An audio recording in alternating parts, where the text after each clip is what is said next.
Since Russia launched its war on Ukraine over 2 years ago, hundreds of businesses making weapons and military equipment have sprung up in the country. But now the budding private arms sector is facing setbacks as funding dries up and Russian missile strikes intensify. Owners say they have pumped in their own cash to survive and have moved locations at their own expense to stay ahead of Russian intelligence.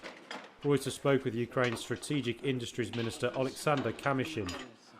At the moment, the general capacity of Ukraine's military-industrial complex is $18 to $20 billion per year. The Ukrainian government can fund only a third of this capacity. According to his ministry, the number of private defence manufacturers has more than doubled since the invasion. To resolve cash shortages, Ukraine is asking foreign partners to fund its arms production. Denmark became the first to answer the call on April 16th when it pledged $28.5 million. Some manufacturers say their financial woes are compounded by red tape. The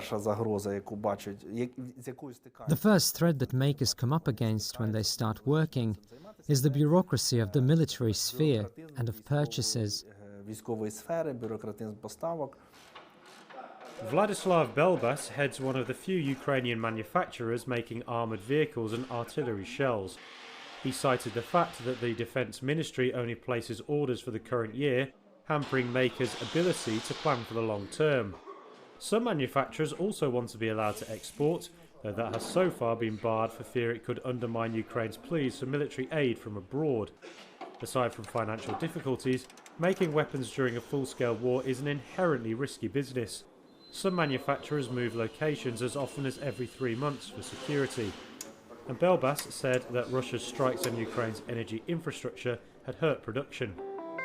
In 2022 to 2023, we did not have electricity for 2/3 of our working hours. Of course, under such conditions, it is very difficult to manufacture anything. A government source who spoke on condition of anonymity denied that manufacturers had issues with power supply. In the event of power cuts, they said the arms sector would, quote, be switched off last.